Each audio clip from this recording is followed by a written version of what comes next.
وقالوا لن يدخل الجنة إلا من كان هودا أو نصارى، یہودی کہا کرتے تھے کہ جنت میں ہرگز داخل نہ ہو سکیں گے مگر وہی لوگ جو یہودی ہیں یا جو عیسائی ہیں۔ اللہ نے فرمایا تلک امانیہم، یہ ان کی نہایت ہی بدترین آرزو ہے، تمنا ہے ان کی، وہ سوچ رہے ہیں ایسا کہ جو یہودی ہوگا وہ جنت میں جائے گا، جو نصارہ ہوگا وہ جنت میں جائے گا۔ قل ہاتوا برہانکم ان کنتم صادقین، اللہ نے للکارا، چیلنج کیا یہودیوں کو، اگر اس پر کوئی دلیل ہے تو لاؤ، ہاتوا برہانکم، دلیل لاؤ اگر تم سچے ہو۔ اللہ نے کہیں کہا ہے کہ ہم یہودی کو جنت میں داخل کریں گے یا نصارہ کو داخل کریں گے؟ بلا من اسلم وجهه للہ، ہاں کیوں نہیں، وہ شخص جو صحیح معنوں میں دل سے جو اسلام کو قبول کر لے، اللہ کا فرما بردار بن جائے۔ قبول اسلام کا مطلب ہوتا ہے فرما بردار ہو جانا۔ اسلام کا مطلب یہ اسلم یسلم اسلام باب افعال سے آیا ہے، اللہ کا فرما بردار ہو جانا، رسول کی اطاعت کرنے والا ہو جانا۔ ہم مسلمان اس لیے نہیں ہے کہ کلمہ پڑھنے والے ہیں، ہم مسلمان جب ہوں گے جب اللہ اس کے رسول کے فرما بردار ہوں گے، ورنہ یہ بھی نہیں کہا جا سکتا کہ مسلمان جنت میں جائے گا باقی سب جہنم میں جائے گا۔ ایک سے ایک مسلمان ہے جو اللہ کے نافرمان ہے، صرف لفظ اسلام ان کے اوپر فٹ ہوتا ہے، ہم کہتے ہیں اپنے آپ کو مسلمان، دارو بھی پی رہا ہے، شراب بھی پی رہا ہے، چوری بھی کر رہا ہے، شرک بھی کر رہا ہے، بدعت بھی کر رہا ہے، قبر پرستی بھی کر رہا ہے، اور خود کو کہہ رہا مسلمان۔ اللہ تعالیٰ نے قرآن میں فرمایا فلما اسلم وجہہ، حضرت ابراہیم اسماعیل کے بارے میں کہا، وہ آگے بھی آ رہا ہے اس کے اندر، فلما اسلم، باپ بیٹے جب دونوں مسلمان ہو گئے، ارے وہ تو نبی تھے، مسلمان کیا ہوتے؟ یہاں لفظی معنی مراد ہے اسلم، جب دونوں فرما بردار ہو گئے، اللہ کی ایک ایک بات کو مان لیا۔ حضرت ابراہیم اسماعیل کی زندگی کو دیکھیے، آگے آ رہا ہے ابراہیم سے کیا کیا اللہ نے امتحان لیا اور ہر امتحان میں پاس ہوئے۔ ہم اور آپ ایک نماز نہیں پڑھ سکتے وقت پر، ہم اللہ کے فرما بردار نہیں، مسلمان ہیں، تو اس ٹائٹل سے آدمی جنت میں نہیں جائے گا۔ جیسے یہود کا ٹائٹل لگ گیا تو جنت میں چلا جائے گا، نصارہ لگ گیا جنت میں چلا جائے گا، ہر فرقے کا یہی دعویٰ ہے۔ اللہ نے فرمایا نہیں، بلا من اسلم وجہہ للہ، جس نے اپنے آپ کو خالص اللہ کا فرما بردار بنا دیا، وہ محسن، اور نیک بھی ہوا وہ، فلہ اجرہ عند ربہ، اس کا اجر اس کے رب کے پاس ہے، ولا خوف علیہم ولا ہم یحزنون، ایسے لوگوں کو کوئی خوف نہیں ہوگا، کوئی غم نہیں ہوگا۔ وقالت الیہود لیست النصارى علی شیء، ان کے آپس میں بھی لڑائی تھی یہود و نصارہ میں۔ یہودی کہا کرتے تھے نصارہ کوئی دین پر تھوڑے ہی ہے، وہ تو بکواس ہے۔ وقالت النصارى لیست الیہود علی شیء، اور عیسائی کہتے تھے کہ یہودی بدترین قوم ہے، وہ کسی دین پر تھوڑے ہی ہے۔ دونوں ایک دوسرے پہ الزام لگاتے تھے۔ اللہ نے فرمایا وَهُمْ يَتْلُونَ الْكِتَابَ، جبکہ یہ دونوں کتاب پڑھتے ہیں، ان کے پاس تورات ہے، ان کے پاس انجیل ہے، دونوں اللہ کی کتاب کو پڑھتے ہیں۔ كَذَلِكَ قَالَ الَّذِينَ لَا يَعْلَمُونَ مِثْلَ قَوْلِهِمْ، اسی طرح سے ان لوگوں نے بھی کہا جن کے پاس علم نہیں تھا، اسی طرح کی باتیں کی کہ ہم اس گروپ میں آ گئے تو ہم جنت میں چلے جائیں گے، ہم اہل حدیث ہو گئے تو ہم جنت میں جائیں گے، کوئی کہہ رہا ہے ہم دیوبندی ہے تو جنت میں جائیں گے، ہمارا فرقہ جنت میں جائے گا۔ ابے ایسا کچھ نہیں ہے، اللہ کا فرما بردار جب تک نہیں بنو، اس کی بات کو نہ مانو، اس پر عمل نہ کرو، اس کے رسول کے اطاعت نہ کرو گے، جنت آسان نہیں۔ اللہ فرمایا ان دونوں کو فاللہ یحکم بینہم یوم القیامہ، اللہ ان کے بیچ میں فیصلہ کرے گا قیامت کے دن، فیما کانوا فیہ یختلفون، دنیا میں جس بات کو لے کے جھگڑتے تھے نا کہ ہم جنتی تو جہنمی، وہ کہے تو جہنمی ہم جنتی، اللہ فیصلہ کرے گا۔ اب تھوڑا سا مشرکین کے بارے میں اللہ نے فرمایا، مشرکین مکہ نے مسلمانوں کو جو مدینہ آ گئے تھے پابندی لگا دی تھی کہ خانہ کعبہ میں کوئی نہیں آئے گا، بائیکاٹ کر دیا، کوئی مسجد حرام میں نہیں آئے گا، طواف کرنے، عمرہ کرنے، حج کرنے، جو آئے گا مارا جائے گا۔ اللہ نے ان کے بارے میں فرمایا ومن اظلم ممن منع مساجد اللہ، اس سے بڑا ظالم کون ہو سکتا ہے جو اللہ کی مسجد سے روکے، اللہ کی مسجد سے عبادت کے لیے روکے، اس سے بڑا ظالم کون ہوگا؟ اللہ کا ذکر ہو اللہ کے گھر میں، مسجد کا تو مقصد ہی یہی ہوتا ہے، اور تم بورڈ لگاؤ کہ نہیں فلاں نہیں پڑھ سکتا، فلاں نہیں پڑھ سکتا، فلاں نمازی فلاں قبلہ کا آدمی فلاں گروپ کا آدمی نماز نہیں پڑھ سکتا. یہی مشرکین مکہ نے کیا تھا، مسلمانوں پہ پابندی لگا دی تھی، اور یہ پابندی 8 ہجری تک رہی، یہاں تک کہ جب تک مکہ نہیں فتح ہوا، جب تک کہ مسلمان نہ جا سکے وہاں. اس سے 1 سال پہلے عمرۃ القضاء کے لیے اجازت ملی تھی. جنگ صلح حدیبیہ کے موقع پر اللہ کے رسول 6 ہجری میں 1400 صحابہ کو لے کے چلے تھے. مکے والوں نے روک دیا کہ سوال ہی نہیں پیدا ہوتا کہ اب مکے میں آ جائیں، خون خرابے کے لیے تیار ہو گئے تھے. وہیں پہ بیٹھ کے صلح ہوئی تھی 3 شرطوں پر کہ اگلے سال آپ آئیں گے، عمرہ کریں گے، بغیر ہتھیار کے ہوں گے، کوئی تلوار نیام سے باہر نہیں ہوگی، 3 دن آپ مکے میں رہیں گے. یہ ان کی پہلی شرط تھی. دوسری شرط انہوں نے یہ رکھی کہ ہم میں سے کوئی کافر مسلمان ہو کے آپ کے یہاں چلا جائے گا تو آپ کو واپس کرنا پڑے گا، لیکن آپ میں سے کوئی آدمی ادھر آ جائے گا تو ہم واپس نہیں کریں گے. تیسرا اس میں شرط یہ رکھا کہ 10 سال تک ہم آپس میں جنگ نہیں کریں گے. اللہ کے رسول نے فرمایا اوکے، سائن کر دیا. اگلے سال گئے عمرہ کرنے کے لیے، اور اس کے بعد 8ویں ہجری میں مکہ فتح ہو گیا. تو ان لوگوں نے مسلمانوں کو اللہ کی مسجد میں اللہ کے ذکر سے روکا. اللہ نے فرمایا اس سے بڑا ظالم کون ہو سکتا ہے. آج کے دور میں دیکھیے کچھ مسجدیں ایسی ملیں گی دنیا میں جس میں بورڈ لگا ہوا ہے اس فرقے کا آدمی مسجد میں نہیں آ سکتا، اس فرقے کا آدمی نہیں آ سکتا. یہ بڑے ظالم لوگ ہیں. اللہ نے مشرکون کے لیے کہا کہ اللہ کے ذکر سے تم روکتے ہو. ہر آدمی اپنے طور پہ ذکر کرے گا. اس سے بڑا ظالم کون ہو سکتا جس نے روک دیا اللہ کی مسجدوں میں ذکر سے اس کو، وصحافی خرابہا، اور مسجد کو ویران کرنے کی اس نے کوشش کی. اولئک ما کان لهم يدخلوها الا خائفین. ایسے لوگوں کے لیے مناسب ہی ہے کہ وہ جب بھی داخل ہو ڈرے ہوئے داخل ہو. بہرحال للہ المشرق والمغرب. اب ایک دوسرا سندرب شروع ہوتا ہے. اس کے بعد اللہ تبارک و تعالی ہم آپ کو خاص بات بتانا چاہتے ہیں. اللہ نے فرمایا وَلَن تَرْضَىٰ عَنْكَ الْيَهُودُ وَلَا النَّصَارَىٰ حَتَّىٰ تَتَّبِعَ مِلَّتَهُمْ. اے رسول آپ سے راضی اور خوش نہیں ہوں گے یہودی اور نہ نصارہ خوش ہوں گے جب تک کہ آپ ان کے مذہب کو نہ مان لیں، اس کے مذہب کی پیروی نہ کر لیں. یہ جھگڑا تو آج بھی ہے. اہل حنوت چاہتے ہیں کہ آپ ان کی طرح ہندو بن جائیں، ان کے جو الفاظ ہیں وہ کہیں آپ. ایسے ہی ہر طبقہ، ہر مذہب، ہر فرقے کا آدمی چاہتا ہے کہ آپ ہمارے میں آ جائے. گروپ بندی ہے. یہ مذہب نہیں ہے بلکہ گروپ بندی ہے. آپ ہمارے جیسے بن جائیں. حق کیا ہے اس سے مطلب نہیں ہوتا. آج ہر طبقہ دوسرے کو جب تک کہ اس طبقے میں نہ آ جائے، اس طبقے جیسا نہ بن جائے، اس سے راضی اور خوش نہیں. یہی ہے نا. اللہ نے فرمایا وَلَن تَرْضَىٰ عَنْكَ الْيَهُودُ. یہودی آپ سے راضی اور خوش نہیں ہوں گے، نہ نصارہ خوش ہوں گے، یہاں تک کہ آپ ان کے مذہب کی پیروی کر لیں. حق سے مطلب نہیں ہے، گروپ بندی سے مطلب ہے. اللہ نے فرمایا قُلْ إِنَّ هُدَى اللَّهِ هُوَ الْهُدَىٰ. آپ کہیے اللہ کی ہدایت ہی دراصل ہدایت ہے. یہ گروپ بندی ہدایت نہیں ہے بلکہ اللہ کی جو ہدایت ہے قرآن و سنت کی، وہ ہدایت ہے. وَإِنِ اتَّبَعْتَ هَوَاهُمْ. اے رسول اگر آپ نے ان کی خواہش کی پیروی کی، ان کا کہنا مانا، بعد الذی جاءک من العلم، اس کے بعد کہ آپ کے پاس علم دین آ گیا، نبوت کا علم آ گیا، اگر آپ نے پیروی کی، ان کی بات مان لی، ان کو خوش کرنے کے لیے، راضی کرنے کے لیے، ما لک من اللہ من ولی ولا نصیر. تو اے رسول آپ کا بھی کوئی مددگار اور کوئی بچانے والا نہ ہوگا. اللہ تعالیٰ رسول کو دھمکی دے رہا کہ اگر آپ نے اکثریت کو راضی کرنے کے لیے، خوش رکھنے کے لیے ان کی بات مان لی اور آپ بھی اسی میں چلے گئے، اللہ تعالیٰ آپ کی بھی مدد نہیں کرے گا، آپ بھی برباد ہو جاؤ گے. یہ ہے توحید. کرنا وہی ہے جو اللہ کا حکم ہے.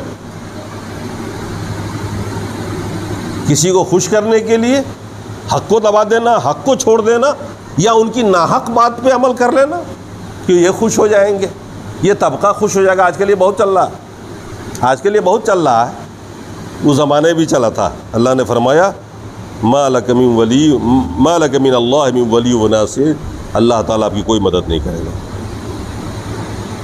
پھر اللہ تعالیٰ ایک بار یہودیوں کو سمجھا رہا ہے احسان یاد دلا رہا ہے، یا بنی اسرائیل اذکروا نعمتی التی انعمت علیکم، اے یہودیو یاد کرو اپنے رب کے ان احسانات کو جو اس نے تیرے اوپر کیا، پیچھے جو گنائے گئے، وَأَنِّي فَضَّلْتُكُمْ عَلَى الْعَالَمِينَ، اور اس بات کو یاد کرو کہ اللہ نے تجھے ساری دنیا پر افضل بنایا تھا اس دور میں، اپنے دور میں ساری دنیا سے افضل امت یہودی ٹھہرائے گئے۔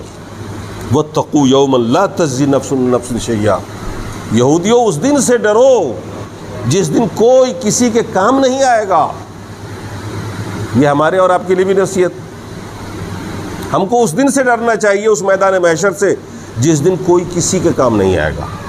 لوگ کہتے ہیں نا دامن پکڑ لیں گے فلاں کا، ایسا کچھ نہیں ہے، وہاں کوئی کسی کے کام نہیں آئے گا۔ اللہ نے فرمایا لا تجزی نفس عن نفس شیئا، بالکل بھی نہیں کام آئے گا کوئی کسی۔ ولا يقبل منها عدل، اور نہ وہاں کوئی فدیہ چلے گا، نہ کوئی نوٹ چلے گا، نہ سونا چاندی چلے گا کہ چپکے سے دے دلا کے نکل جائے۔ ولا تنفعها شفاعہ، اور نہ کوئی سفارش کام آئے گی وہاں پہ میدان محشر میں۔ شفاعت ہوگی توحید والوں کی، کب؟ جنتی جنت میں چلے جائیں گے، جہنمی جہنم میں چلے جائیں گے، فیصلہ ہو جائے گا، تب جا کے اللہ کے رسول لاسٹ میں شفاعت کریں گے۔ اس میدان محشر میں حساب و کتاب سے پہلے یا حساب و کتاب کے وقت کوئی کسی کا نہیں ہوگا۔ اس وقت تو وہی فیصلہ ہوگا جو آپ کا ہے، جو آپ کے کھاتے میں ہے، جو نیکیاں ہیں، جو گناہ ہے۔ اس وقت کسی کی مجال نہیں ہوگی جو کھڑا ہو کر کے آپ کی شفاعت رب کے سامنے میں کر۔ البتہ اگر آپ توحید پر رہے تو بھلے گنہگار رہے۔ بڑی لمبی حدیث ہے مسلم شریف کی، بخاری شریف کی، حدیث کی ہر کتاب میں ہے۔ اللہ کے رسول نے فرمایا جب جنتی جنت میں چلے جائیں گے، جہنمی جہنم میں چلے جائیں گے، تب اللہ تبارک و تعالیٰ آپ کے دل میں القاء کرے گا وہ دعا، وہ کلمات جن کے ذریعے آپ سجدے میں جائیں گے اور اللہ سے دعا کریں گے۔ شفاعت کا وہی پاور جو ہر نبی کو ملا تھا، ایک دعائے مستجاب جس کو آپ نے بچا لیا تھا اپنی امت کی شفاعت کے لیے۔ سارے نبیوں نے دنیا میں استعمال کر لیا مگر آپ نے بچا لیا۔ اسی دعائے مستجاب کے سہارے سے کہیں گے آپ، اللہ کہے گا ارفع یا محمد راسک، محمد اپنے سر کو اٹھائیے، بولیے سل توطا، سوال کریے، مانگیے، دیا جائے گا۔ تب اللہ کے رسول کہیں گے میری امت کے بہت سے لوگ ہیں اللہ جہنم میں جو توحید پر رہے۔ تب اللہ فرمائے گا اذهب، جائیے، آپ خود جائیے جہنم میں، اور آپ کی امت میں سے جس نے بھی کلمہ توحید کو پڑھا اور اس کے دل میں رائی کے دانے کے برابر بھی توحید رہا زندگی بھر، اور اس نے شرک نہیں کیا۔ شرط کیا؟ یہ شرط ہے، بھلے بے عمل رہا، گناہگار رہا، جہنم میں جل رہا ہے نا آپ کی امت، جائیے جس کے دل میں توحید رہا اور اس نے پوری زندگی میں شرک نہیں کیا ہو، توبہ کر لیا ہو، مرا نہیں شرک پر، آپ نکال کے لے آئیے۔ اللہ کے رسول ایسے لوگوں کو نکالیں گے، کوئلہ بن چکے ہوں گے لوگ، جل کا کوئلہ، جنت سے ایک نہر نکل رہی ہے، نہر حیات، اس میں ڈالیں گے اور پھر لہلہاتا ہوا وہ جیسا رہتا پہلے نا، جیسے ہم لوگ تھے ویسا بن کے نکلے گا۔ پھر اللہ تعالیٰ اس کو جنت میں داخل کرے گا۔ اللہ کے رسول پھر سجدے میں جائیں گے، پھر یہی کہیں گے اللہ ابھی تو بہت سے ہیں۔ اللہ فرمائے گا جائیے جس کے دل میں رائی کے دانے کے آدھا بھی اگر توحید رہا ہے اور اس نے شرک نہیں کیا، مرا نہیں شرک پہ، کیا ہو اگر تو توبہ کر لیا ہو، مرتے وقت تک اس کے کھاتے میں شرک نہیں رہا، جائیے اس کو نکال لائیے۔ پھر اللہ کے رسول جائیں گے، پھر نکال لائیں گے۔ اور تیسری بار میں پھر اللہ کے رسول یہی دعا کریں گے سجدے میں جا کر، اللہ کہے گا جس کے دل میں رائی کے دانے کے آدھے کے برابر بھی توحید ہے اور اس نے شرک نہیں کیا، تو جائیے نکال لائیے ایسے۔ یہ آخری چانس ہوگا۔ اللہ کے رسول ایسے تمام لوگوں کو جس کے دل میں توحید کی خوشبو رہی، توحید پر رہا وہ، بس اس نے شرک نہیں کیا۔ ظاہر سی بات ہے اگر شرک نہیں کیا تو توحید پہ ہی ہے وہ، بس یہ ہے کہ اتنا زبردست موحد نہیں تھا جو حق کے لیے جان دے لڑ پڑے۔ ایسے سارے لوگوں کو اللہ کے رسول نکالیں گے اور پھر نہر حیات میں ڈالیں گے اور وہاں سے مکمل انسان بن کر کے وہ جنت میں داخل ہوگا۔ تو یہ جب ہوگا نا، یہ شفاعت پر بھروسہ کر کے نہ رہیے گا، یہ تو ہوگا بالکل بعد میں، اور اس سے پہلے وہ میدان محشر کا ایک دن 50,000 سال کے برابر ہوگا. کتنا؟ ایک دن کتنے دن کا ہوگا؟ صبح میں فیصلہ ہو گیا آپ کا تو گوئنگ ان ہیل، اندر گئے، کتنے دن کے بعد نکلیں گے؟ مان لیجیے ہمارا فیصلہ 10 بجے ہوا، گئے تو کم از کم 40,000 سال تو اندر رہے. کتنی بڑی جرت ہے آپ 1 منٹ کے لیے آج انگلی آگ میں رکھے تو بتا دیجئے. تو مومن وہ ہے کمال کا جو اس دنیا کے اندر توحید پر رہے، مسلمان بن کر رہے، فرما بردار رہے اللہ اس کے رسول کا، اور دنیا کے سارے کام کرتے رہے، اور سیدھے اس دن حساب کتاب کے بعد جنت میں جائے. ادھر کا نہ رخ کرے بلکہ سیدھے جنت میں جائے. وہ ہے کمال. اور یہ کوئی مشکل کام نہیں ہے، یہ کوئی مشکل کام نہیں. 5 وقت نماز کوشش کریے باجماعت، نہیں ہے ممکن تو تنہا وقت پر. سال میں 1 بار روزہ، سال میں 1 بار زکوٰۃ، زندگی میں 1 بار حج. یہی تو ہے نا، بہت مشکل کام تو نہیں ہے. اب باقی جو سنتیں ہیں اس پر سکے سمجھ جہاں تک آپ کو ہو سکتا ہے عمل کریے. بدعات سے بچیے، خرافات سے بچیے، شرک سے بچیے. یہ تو بہت آسان کام ہے، یہ تو بہت آسان کام ہے. کوئی قبر پوج رہا، ہم نہیں پوجیں گے، کیا بگاڑ لے گا میرا؟ شرک نہیں کریں گے، کیا بگاڑ لے گا میرا؟ کوئی کر سکتا ہے کیا؟ نہیں. ہنستے ہوئے جائیے دنیا سے، بھاری کام نہیں ہے. اللہ تعالیٰ نے ایسا کام نہیں دیا کہ جو بہت مشکل ہو آپ کے لیے. ایک دم روٹین لائف، بہت اچھا آسان کام. سارے سنن و مستحبات نہیں پڑھ سکتے، فرض ہی پڑھیے، لیکن نماز چھوڑنا نہیں، وقت پڑھنا. اس میں پیسہ تو لگتا نہیں، وضو کیا پڑھ لیا. تو یہ ہے مسلمان ہو جانا. اور ہر دم تیار رہیے، رسول کا حکم آ جائے پھٹ سے مان لیجئے، عمل کریے. آپ نہیں کریں گے تو کون نہیں کرے گا؟ مسلمان نہیں کرے گا رسول کی بات پر میں تو کافر کرے گا. فائدہ ہی فائدہ ہے. شادی بیاہ کریے رسول کے طریقے پر، خرچہ ہی نہیں آئے گا آپ کا، ایک دم یوں ہو جائے گا.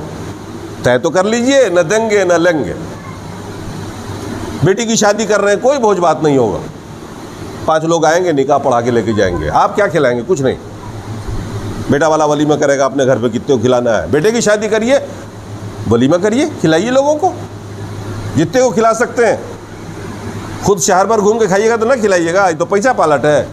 کھائیے مت. اگر نہیں کھلانا ہے تو لوگ دعوت دینے کے لیے آتے ہیں، معذرت کر لیجئے. تو خود کھائیں گے آپ شہر بھر میں، آپ کہیں گے اپنا نمبر آئے تو بہت بڑی ہو جائے گی، اس لیے نہیں. کھائیے تو کھلائیے. بہت آسان ہے دین. 2.5% زکوٰۃ نکالنا کون سا بھاری کام ہے؟ 100 روپے میں 2.5 روپے، وہ بھی اس مال پر جو بچ جائے، سال اس پہ گزر جائے، پڑا رہ جائے وہ مال، اس پر زکوٰۃ ہے.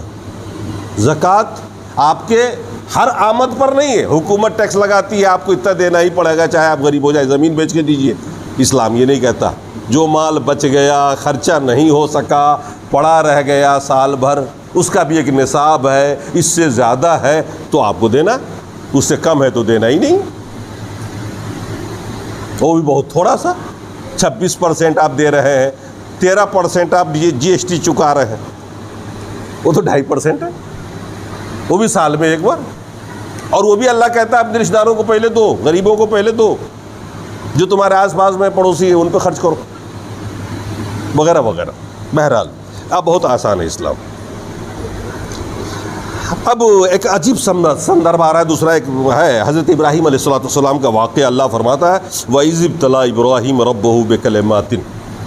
ابراہیم جو سارے نبیوں کے باپ ہیں، ادھر اسحاق کی جتنے بھی اولاد ہیں ان کے باپ ہیں، ادھر اسماعیل سے جتنے ہیں سب کے باپ ہیں نا، ہزاروں نبی کے باپ ہیں. یہ اولو العزم رسول ہے. جب اللہ تبارک و تعالیٰ نے ابراہیم کو آزمایا بے کلمات، چند باتوں سے، اللہ نے ان کو نبی بنایا.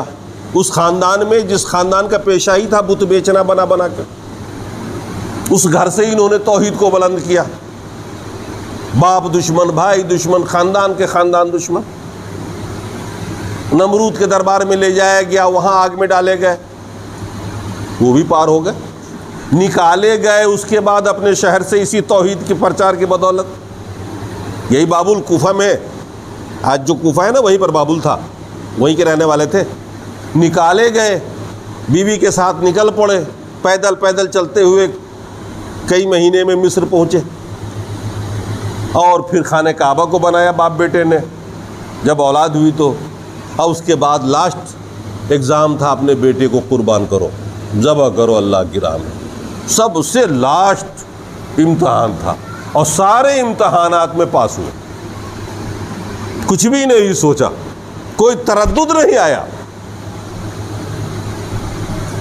اسی کے بارے میں اللہ فرماتا ہے، اور جب اللہ تعالیٰ نے ابراہیم کو چند کلمات سے آزمایا، فَأَتَمَّهُنَّ، ابراہیم نے ان باتوں کو پورا کر دکھایا، تو اللہ نے بطور انعام کہا انی جاعلک للناس اماما. ابراہیم تجھے میں لوگوں کا امام بناؤں گا.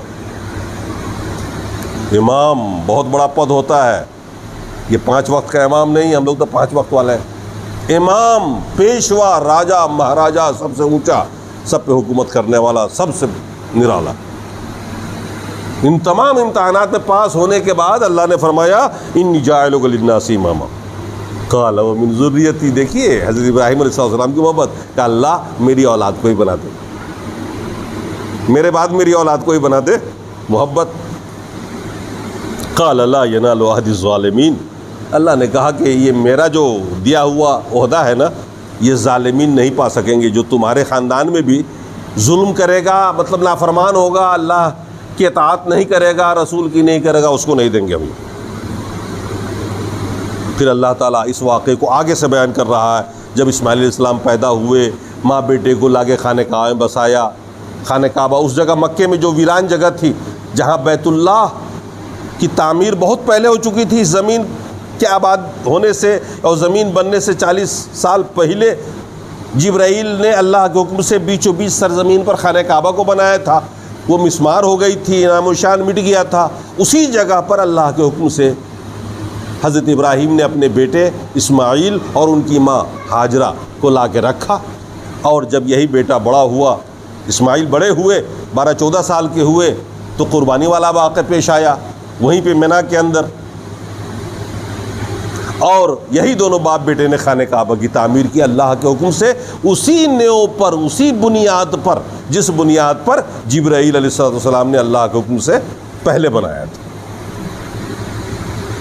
زمین کھدائی کی وہ دیوار باقی تھی، وہ نشان باقی تھی، اور اسی پر آج تک خانہ کعبہ بنائی جا رہی.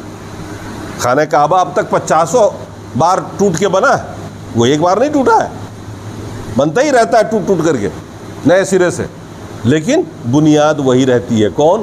جو اس زمانے کی ہے. اللہ تبارک و تعالیٰ فرما رہا ہے وَإِذْ جَعَلْنَا الْبَيْتَ مَثَابًا لِلنَّاسِ وَأَمَنًا.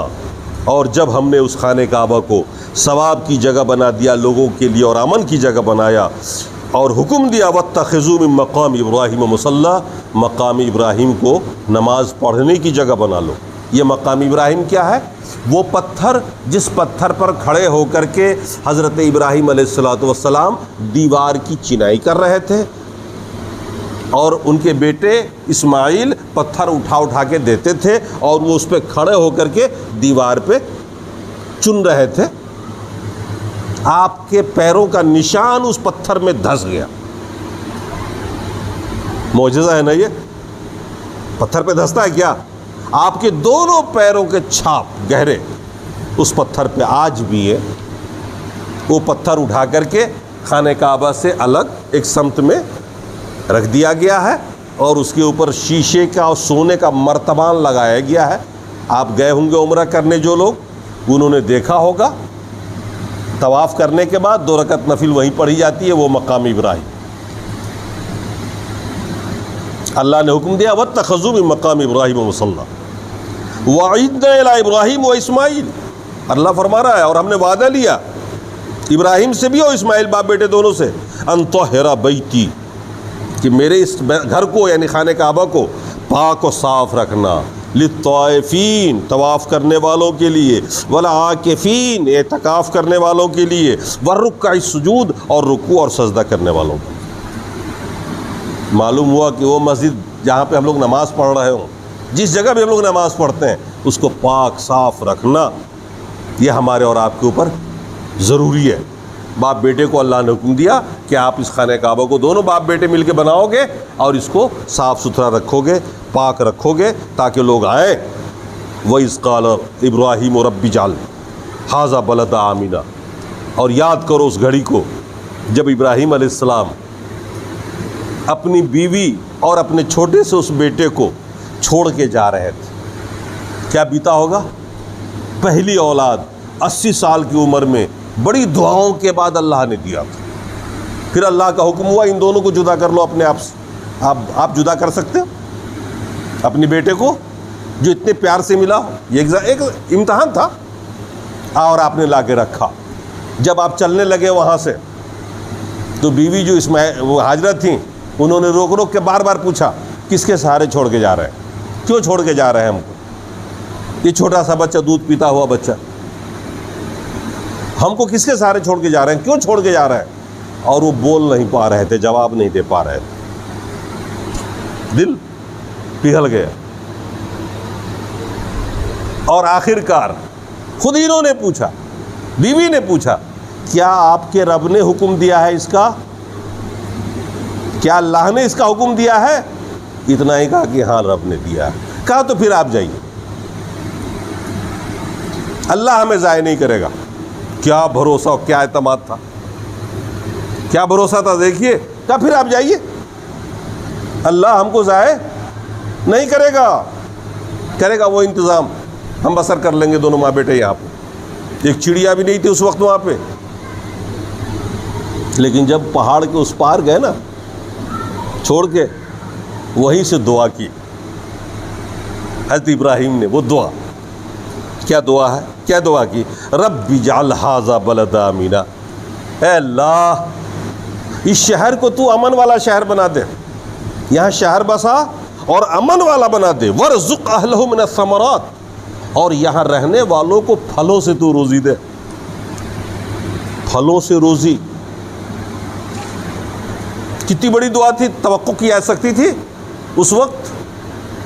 آج آپ دیکھ لیجئے، مکے میں جائیے، دنیا کا سب سے بہترین پھل کیلا ہوگا تو اعلیٰ کوالٹی کا، سیب ہوگا تو اعلیٰ کوالٹی کا، جو پھل بھی دیکھیے گا اعلیٰ کوالٹی کا ملے گا۔ اب بکثرت دکانیں ملیں گی، اب بکثرت لوگ استعمال کرتے ہیں، اب بہت کم قیمت پہ ہوتا ہے۔